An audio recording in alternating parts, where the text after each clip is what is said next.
Hello and welcome back to another episode of the Bunch of Nuts podcast. This is Dan here, Big Cast, Buckeyes moved to 3-0.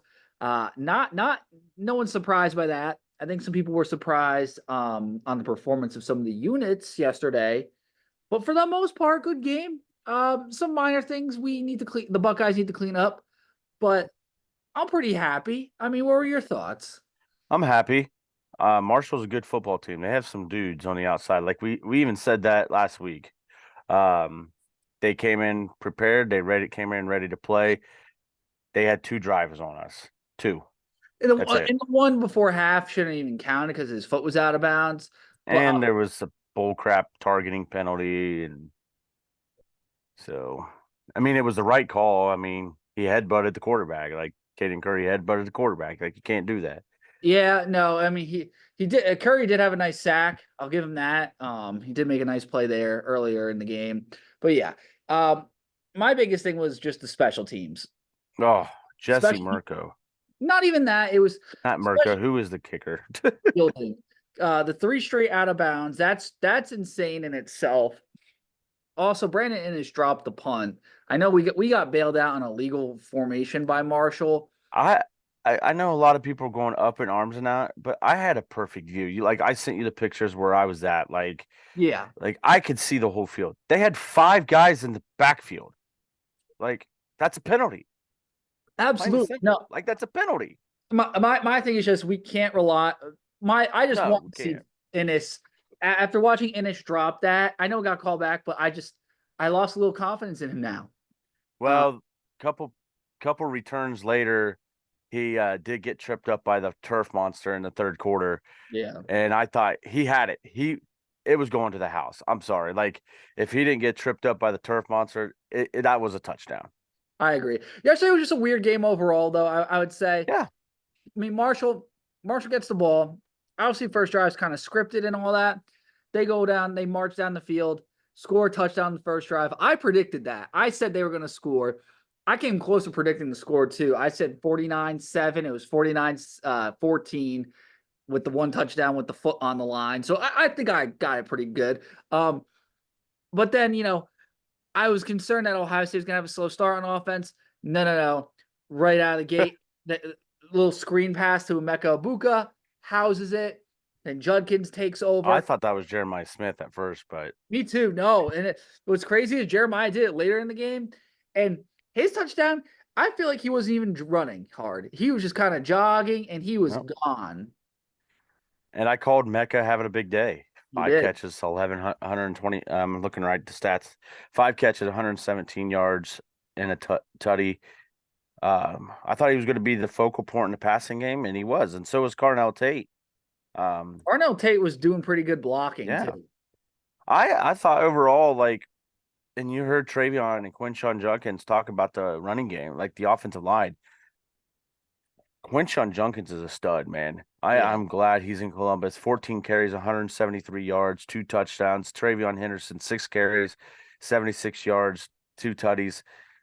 As a team, 31 carries, 280 yards, averaging 9 yards a carry, five rushing touchdowns.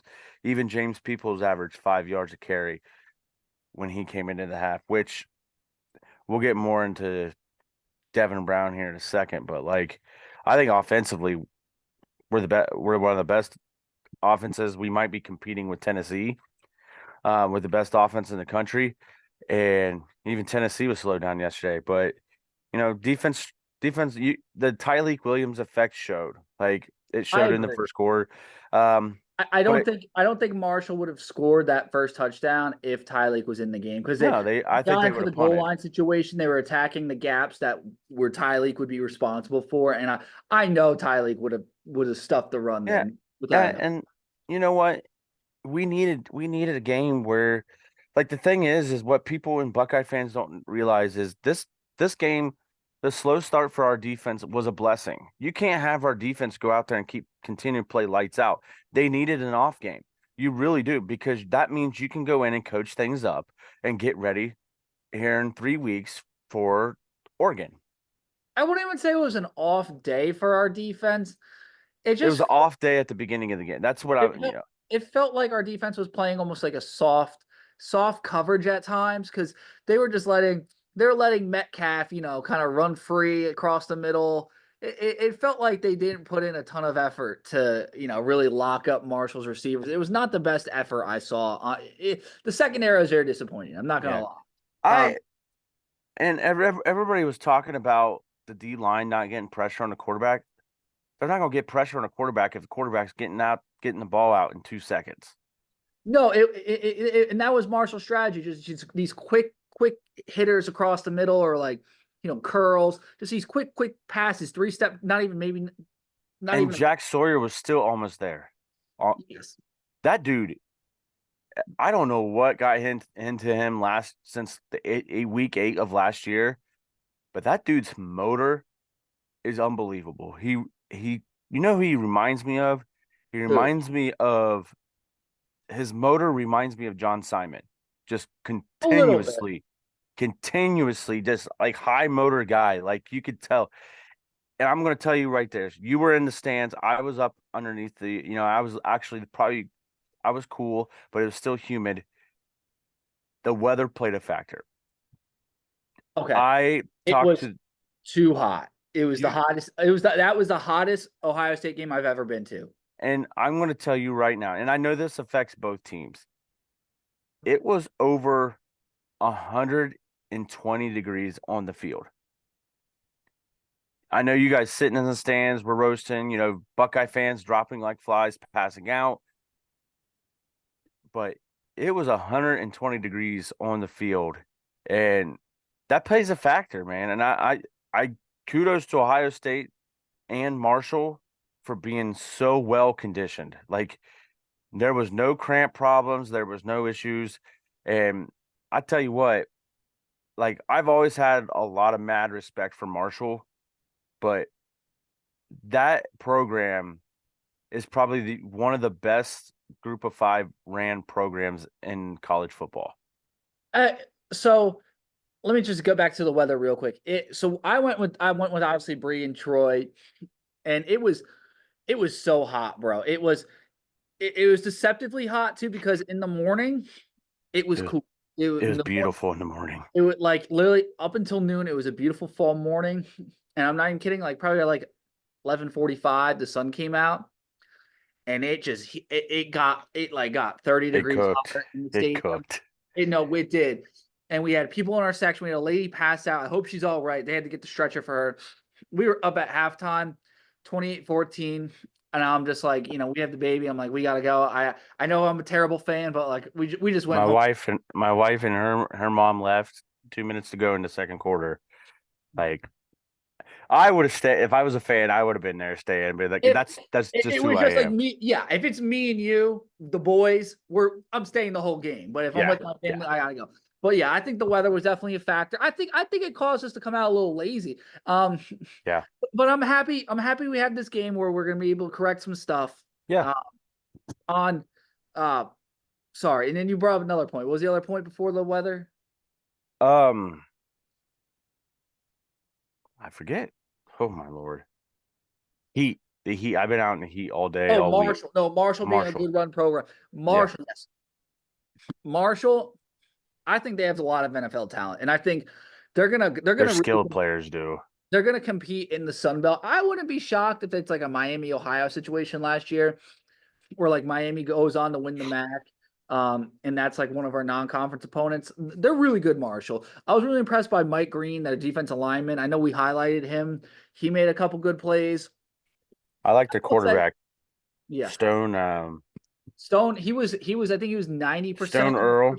Yeah, he was like 90% in the first half, or it was something he was Yeah, completing. he was only averaging 6 yards a pass, 16 of 21, 132 yards. Um, And we as wrote down that they don't have good pass protection, but the game plan for Marshall was so good. I thought their coach did a phenomenal job get the preparing. ball out quick. We shut down A.J.Turner. I mean, let's look at, I'm looking at overall stats for Marshall: 139 yards passing, 125 yards rushing. Elijah Metcalf is going to be a dude in the NFL. He made that toe tap grab touchdown. And then he also, I think A.J. Turner is the one that fumbled the ball in the end zone, right where we about recovered it. But Marshall did what they needed to do to slow down and keep that offense off the field. But Ohio State also scored so quickly that it just felt like Marshall's offense was on the field so much. But you know, Christian Fitzpatrick had 2 catches. Elijah Metcalf, Braylon Brown. Keep in mind, these guys are all transfers. Like these all guys played Power 5 football, but they're good players. Like Marshall has some good players. No, I agree. I was very impressed by them. So, And they even had a pick. I mean, people were saying that it was a bad throw by Howard. I don't think it was a terrible throw. I he thought makes those throws in practice, and J.J. Smith goes up and fights it for was almost it was very close to being simultaneous possession, and it. also it was a one-on-one look. I have no problem with him I have lobbing. no problem with it. I don't think it was a bad ball at all. That was offensively. That I was will say I yeah. didn't mind the call. I didn't like the timing of the call because you were cooking, like you were going right down the field. I felt like we could have held that back just a little bit, but you know what? It didn't really affect it that much because I believe Marshall went 3-and-out after that. This team is so explosive, bro. Oh man. It's just there was I feel like every time I turned my head, it was just another 70-yard touchdown, and it's been like that the past couple weeks. So I'm really excited about where this team's going. Yeah, I can't wait to break down next week's game for Michigan State, the Michigan State game. But outside of special teams woes, I was really happy with the performance. The only people that are not happy with a 35-point win are people who took the over and people who took the spread. Right. Which, look, it's a 38.5-point spread. I didn't think we were going to cover that, to be honest, because I just respected Marshall. You even said that in the episode the other day. Yeah, no, it just I know Danny Cannell was saying Marshall could win this. That's not even remotely close, but I did think Marshall would be able to keep it close and definitely get in the end zone, which they did. They got it Yeah. twice. Yeah. And, I'm happy. And all the signs I saw on Big Noon Kickoff, because I was able to watch some of the Big Noon Kickoff, was we're only here for the biscuits. Clever. I love it. I think for me, though, personally, because I worked the game, I got to watch the whole game. And, being up there with Joel Klatt and Gus Johnson, I was actually outside of the booth because there was an extra camera in there this year, and there's just no room. So I couldn't really get the feel of Joel Klatt and Gus Johnson calling the game. But just being able to watch the whole game from a great point of view was awesome. And then went up to get a cup of ice for Gus Johnson, and I ran into John Cooper. Like, to me, if you guys know me, I've been an Ohio State fan for a long time.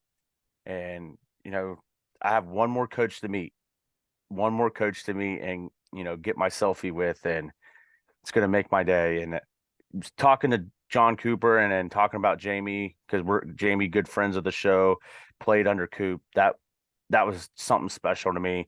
And then being invited, it was actually, I thought it was the SID, but it was the Associate Athletic Director of Communications out at Marshall. And the dude's going to give me free tickets to a Marshall game, and get to meet the play-by-play guy that was around during the plane crash. If you ever seen the so I'm looking forward to it. I'm going to email him tomorrow about maybe October 17th when they play, I believe, Georgia State or Georgia Southern. It's one of those Georgia teams. Yeah, Sunbelt, Thursday night Sunbelt game.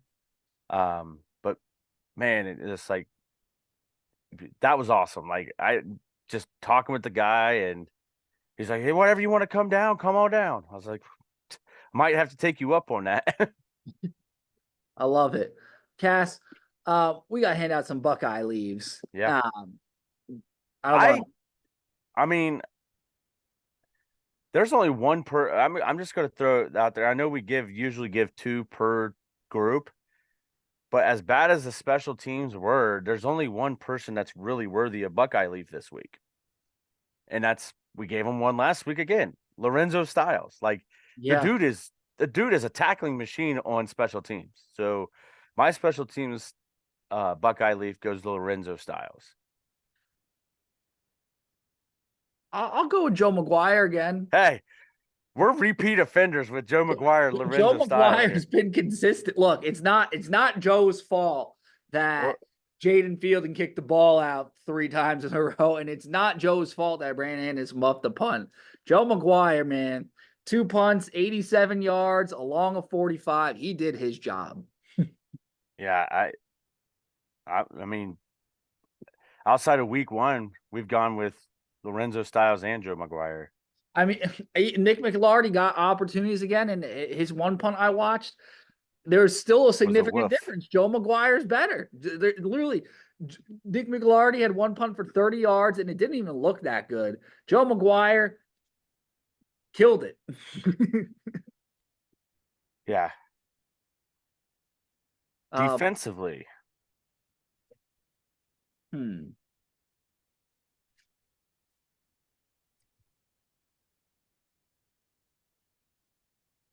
I mean, I'm going Lathan because he made a great play. Everyone remembers that play he made yesterday. He also led the team in tackles with 8. Had a tackle for loss. I thought Lathan played very well, so I'll give Lathan one. Lathan Ransom. I'm defensively. I'm looking at the stats. I said Stunning Styles was going to lead the team in tackles. He was close. He was close. He had 7 tackles, 3 solo. But I would love to go Sonny Styles, but He on that one play though, you know the play I'm talking about.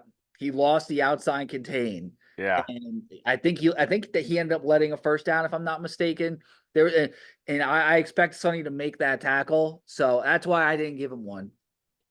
So I know he had a lot of tackles, but I'm going with high motor defensive end Jack Sawyer. That guy, he's everywhere. He's hitting the quarterback. He's everywhere. On offense, bro, I'm giving it to Emeka. Just the leadership. If Ohio State, he doesn't make that play and doesn't score there, the game could have been a little different, I think. I'm not saying Marshall wins, but we maybe struggle a little bit. We don't feel as confident. We, maybe only scored in the 30s, and then there's some more questions about this team. Emeka catching that pass and just taking it to the house and tying the game up after that long demoralizing drive from Marshall was so crucial. But it also highlights his leadership, that he's been around here before, that he wakes up for these noon games and he's ready to go. It's hard not to go this guy. I'm going Quinshon Junkins. Yeah. I Yeah. mean, it's just what he did and made apparently he made Gus Johnson cry. Did he really? Because he said one of the another reason why he came to Ohio State is to get his name called by Gus Johnson. Really?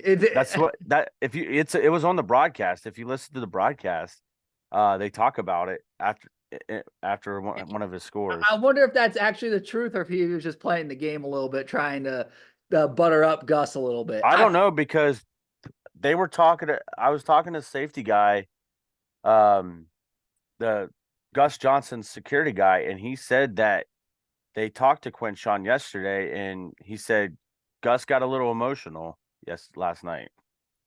Oh, So that's nice.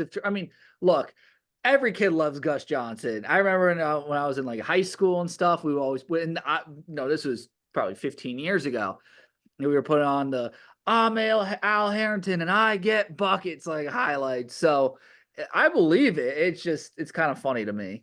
well, he also was on Madden. He was on a couple Madden games too. And Mm-hmm. he was on the last college basketball game too with Blake Yeah. Griffin on the front. Yeah. Oh yeah. Classic. So, but yeah, it was a great day. Like it was a great day to be a Buckeye. It really was. It's always a great day to be a Buckeye, brother. Yeah, it was a great day in the NFL today too to be a Buckeye. I'm not a Steelers fan, but I love seeing what Justin Fields is doing. Um, but what I hate too is when we post something on Twitter that's a dig at Michigan. Michigan fans just want to sit and argue with other Buckeye fans. They're not arguing with us on the account. They're arguing with our listeners and our supporters. And it's like Dan and I will get notification after notification after notification. It That's what I hate is like just dude, we're a Buckeye podcast and Justin Fields just beat Jim Harbaugh and he's 2-0 against Jim Harbaugh. So shut up. It's so true. So I was so hyped to see Justin Fields do that today, and it's the truth. He owns Michigan, baby. I mean, Yeah. it's no surprise he owns Harbaugh, but Justin Fields, man, he looks great. I'm psyched. I know you're kind of probably have mixed feelings because you're a Steelers fan. Me, he's my favorite player in the NFL. Always has been, always will be, no matter what. Unless he wears a Chiefs uniform. If he goes to the Chiefs, then I'm gonna be like, okay, I'm out. But he played so good today. I know he threw an interception, but you can see he's really gaining confidence of the offense, and they love him in Pittsburgh. It's clear Russ. I don't think Russ is seeing the field this year, unless it's garbage time or Fields gets injured. Mm-hmm. Fields is running away with this. We called this. I know I've been screaming that he's a great quarterback and stuff, but it's. I mean, if you watch what Caleb Williams did today in Indianapolis, Oh my he's God. not accurate, man. He's not like some of these guys. He has receivers running down wide open. Fields hits him every time. If you're a So, Bears fan and you're seeing the success of Justin Fields and then you're seeing the garbage time that you're seeing of Caleb Williams, how can you be happy? Like, and I get that Caleb is a rookie. This is his third start, but he already has four. He has like four interceptions on the year. He threw two touchdowns today. who they play again today? The Colts. It's not. They're not playing, but they're not playing anyone crazy. They played the Texans, played them close. Okay. Justin Fields is playing an undefeated, Los Chargers Angeles team. Chargers team who looks completely different under Jim Harbaugh. They love to pound the rock, play good defense. They're a solid team. They're probably going to be a wild card team, I would assume. Justin Fields is also beaten. He came into Mile High, beat the Broncos. He beat the Falcons. He's doing a lot. And it's you see what all the weapons that Caleb Williams has compared to what Justin Fields has. And I know I've seen Justin Fields play. He's accurate on the deep balls. Caleb Williams is not accurate on the deep balls. He's trying to play hero ball. Fields was never, I don't think I ever tried to play hero ball. He just played in what was necessary at the time. So what a couple years ago for the Bears, he had to be Michael Vick basically for them to get a first down, to do anything in the game. He literally had to scramble. And the one knock on Fields was he was taking too many sacks and all this stuff, and holding onto the ball too long. I don't think he's been. I think he's almost corrected that problem the last couple weeks. I'm pulling up his stats today. He got sacked twice. He had a Um, 50-some yarder, didn't he? yeah, he got. Well, what? Wait, what? You talk about Justin Fields, right? Yeah, he got sacked twice this week and last week. So I mean, he was usually getting sacked. I feel like 4 or 5 times and losing tons of yards. Now he's just He was he 25 of 32, 245 yards. yeah, cooked, So, yeah. cooked. With Calvin Austin the third being your leading receiver. So I mean, last week he threw a touchdown to Darnell Washington. It was a beautiful back shoulder right here. And when you were getting your 6'8", tight end who's basically a left tackle involved like that, Steelers are going to be tough to beat. yeah. All right, games around the country real quick. Tennessee, Oklahoma. Tennessee, Beat the brakes off them. yeah. I think Oklahoma's new quarterback, who they replaced Jackson Arnold with, is going to be pretty good. The fact that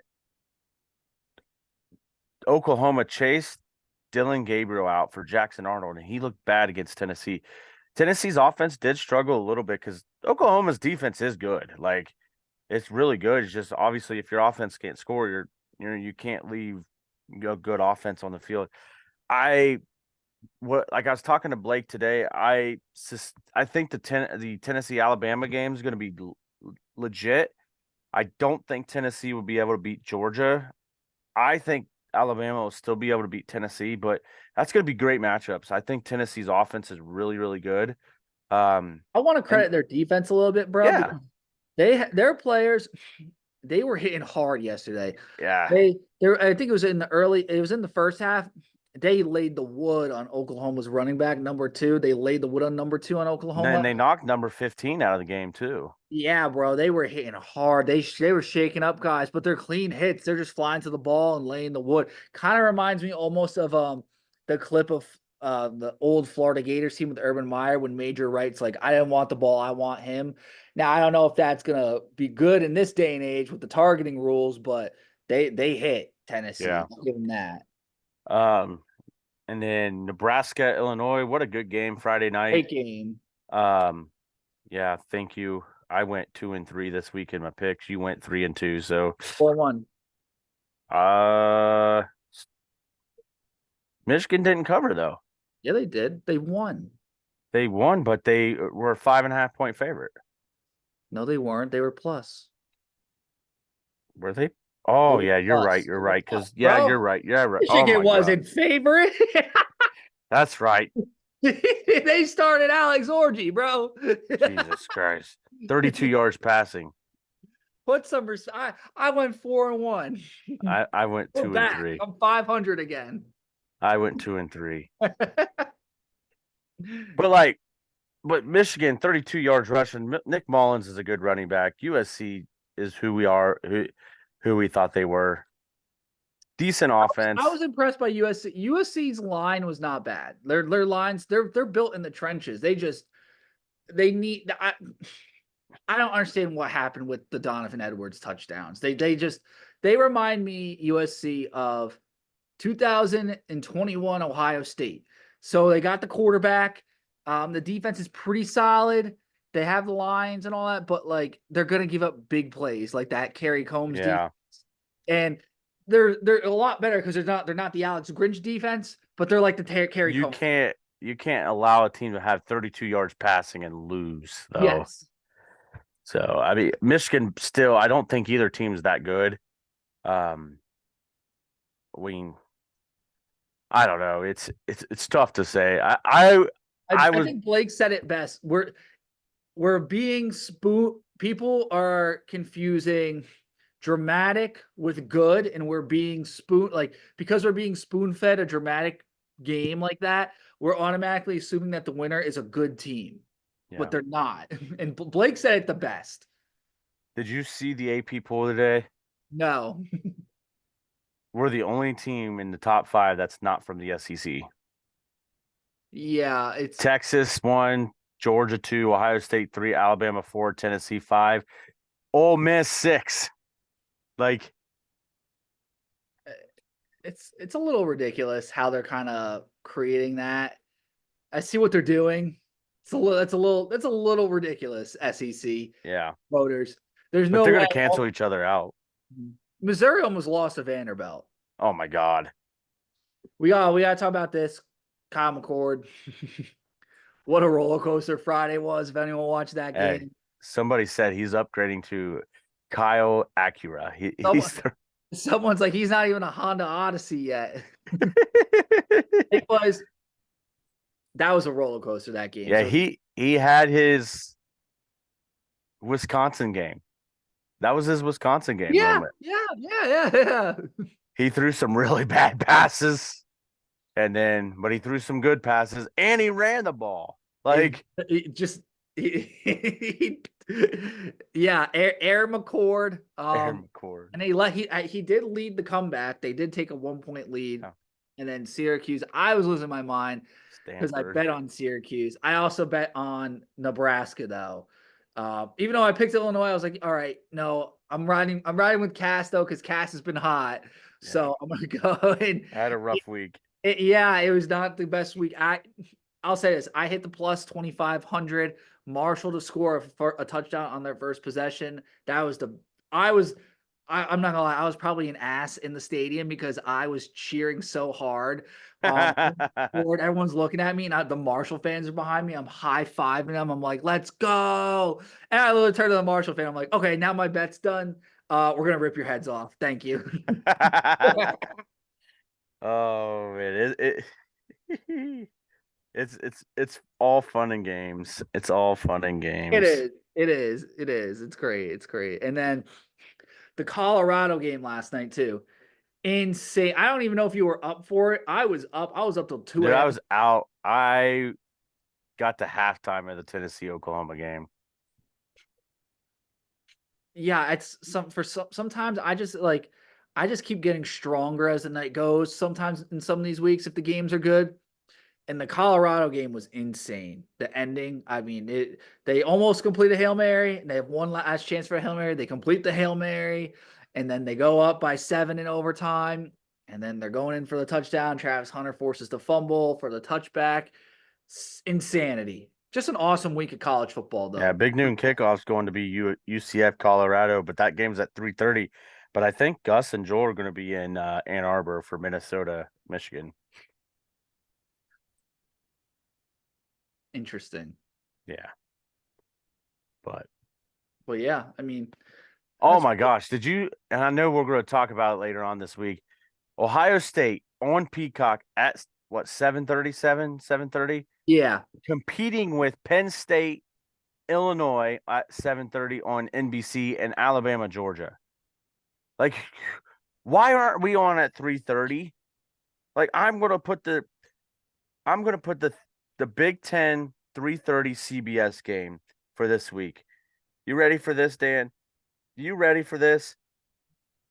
It's gonna. Wisconsin and USC. Oh, I mean, we're having the tailgate this week. I think the game plan is the outside TV. We're gonna have to make that the Georgia Bama TV. I think we have the Peacock inside. We have it in the basement. Do I need to bring my other TV? I would suggest it. I would. Okay. Yeah. Yeah.